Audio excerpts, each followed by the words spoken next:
మన ప్రభు అయిన యేసుక్రీస్తు నామములో మీ అందరికీ శుభములు తెలియజేయచ్చు ఉన్నాను. ప్రియ దైవజనమా, షారోన్ మన్నాలో భాగముగా ఈ దినం మరొక వాక్య భాగమును ధ్యానించుకుందాము. ఇర్మియా గ్రంథము 31వ అధ్యాయము 3వ వచనము. శాశ్వతమైన ప్రేమతో నేను నిన్ను ప్రేమించుచున్నాను. ప్రియ దైవజనమా, నూతన సంవత్సర వాగ్దానములు తీసుకునే సమయములో ఈ వాగ్దానము వస్తే ఎంతగానో సంతోషిస్తాము. పరిశుద్ధ గ్రంథాన్ని చదివేటప్పుడు, ఈ వాగ్దానము చదువుతున్నప్పుడు ఎంతగానో తృప్తి చెందుతాము. దేవుడు శాశ్వతమైన ప్రేమతో నన్ను ప్రేమిస్తున్నాడు అని ఆనందపడతాము. కానీ ప్రియ దైవజనమా, దేవుడు ప్రేమించే వ్యక్తుల జాబితాలో మనమున్నామా? ఒక్కసారి మనల్ని మనము పరిశీలించుకుందాము. దేవుడు ఎవరిని ప్రేమిస్తాడు? ఆయన ప్రేమాస్వరూపి. లోకములో ఉన్న వారిని అందరినీ ప్రేమిస్తున్నాడు. ప్రేమించాడు కాబట్టే తన ప్రాణాన్ని సమస్త మానవాళి కొరకు ఆ కల్వరి శిలువలో ధారపోశాడు. కానీ ఆ ప్రేమను మనము పొందుకోవాలి అంటే మనలో ఏ క్వాలిటీస్ ఉండాలి? వాక్యపు వెలుగులో ధ్యానిద్దాము. మొదటగా మనం చూసినట్లయితే సామెతల గ్రంథము 8వ అధ్యాయము 17వ వచనం ప్రకారం తనను ప్రేమించు వారిని దేవుడు ప్రేమిస్తానని సెలవిస్తూ ఉన్నాడు. నిజముగా మనము దేవుణ్ణి ప్రేమిస్తూ ఉన్నట్లయితే మనము చేయవలసినది 97వ కీర్తన 10వ వచనం ప్రకారం చెడుతనమును అసహించుకొనుట. మరి ఈ వాక్యము వింటున్న ప్రియ సహోదరుడా, సహోదరి, నీ ఒంటరిగా ఉన్నప్పుడు నీ సమయాన్ని ఏ విధంగా గడుపుతూ ఉన్నావు? ఏమి చూస్తూ ఉన్నావు? ఏమి వింటూ ఉన్నావు? ఏమి చదువుతూ ఉన్నావు?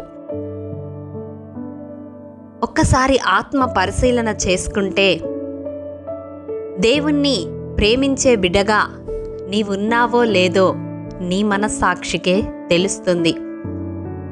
చెడుతనమును అసహించుకొనుటే దేవుణ్ణి ప్రేమించుట.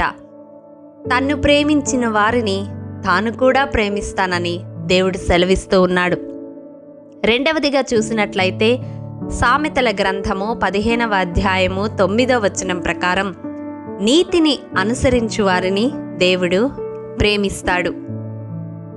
మరి ఈ వాక్యము వింటున్న ప్రియ దైవజనమా, నీతిని అనుసరించే వ్యక్తులముగా మన జీవితాలలో జీవిస్తూ ఉన్నామా?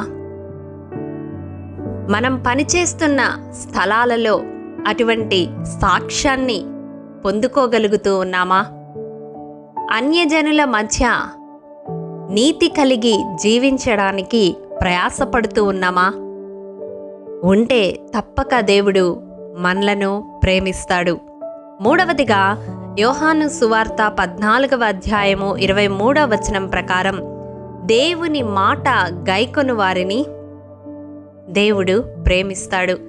దేవుని మాటలు వినడము, చదవడము మాత్రమే కాదు, కానీ వాటిని గైకొనే వారముగా మనం అభ్యాసము చేస్తే తప్పక దేవుని ప్రేమను పొందుకోగలుగుతాము. చివరిగా చూసినట్లయితే కొరింథీయులకు రాసిన 2వ పత్రిక 9వ అధ్యాయము 7వ వచనం ప్రకారం ఉత్సాహముగా ఇచ్చువానిని దేవుడు ప్రేమిస్తాడు.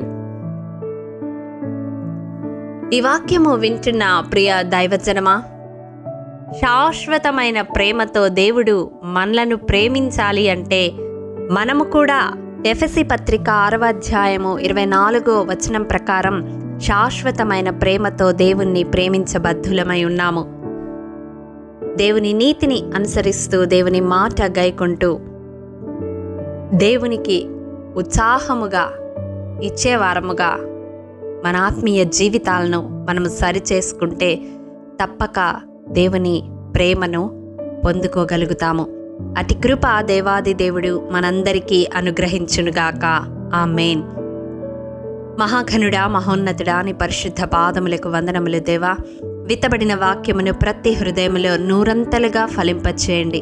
శాశ్వతమైన ప్రేమతో మమ్మల్ని ప్రేమిస్తాను అని మీరు సెలవిచ్చిన వాగ్దానమును స్వతంత్రించుకొనడానికి, మేము కూడా నిన్ను ఆ రీతిగా ప్రేమించడానికి, నీ మాట గైకొనడానికి, నీతిని అనుసరించడానికి, ఉత్సాహముగా నీ పరిచర్యకు గుప్పిలి విప్పడానికి ప్రభువా, మీ కృపతో మమ్మల్ని జ్ఞాపకం చేసుకునమని యేసు అతి పరిశుద్ధ నామం పేరట అడిగి పొందుకొని ఉన్నాము తండ్రి, ఆమేన్. ప్రియ దైవజనమా, అనుదినము షారోన్ మన్నా ద్వారా అడగబడుచున్న నెంబర్ ఇన్ బైబిల్ క్విజ్ ప్రశ్నలకు సమాధానములు ప్రతి నెల మొదటి వారము కామెంట్ బాక్స్లో పోస్ట్ చేయబడతాయి. కాబట్టి గమనించి మీకు తెలియని ప్రశ్నలకు సమాధానములు తెలుసుకొనగలరని ప్రభు పేరట మనవి చేయుచూ ఉన్నాము. ప్రియ దైవజనమా, ఈ దినం నెంబర్ ఇన్ బైబిల్ క్విజ్ ప్రశ్న: మోషే, అహరోను, నాదాబు, అబీహులతో పాటు దేవుని కొండ ఎక్కిన 70 మంది ఎవరు? మీ సమాధానం మాకు తెలియజేస్తారు కదూ.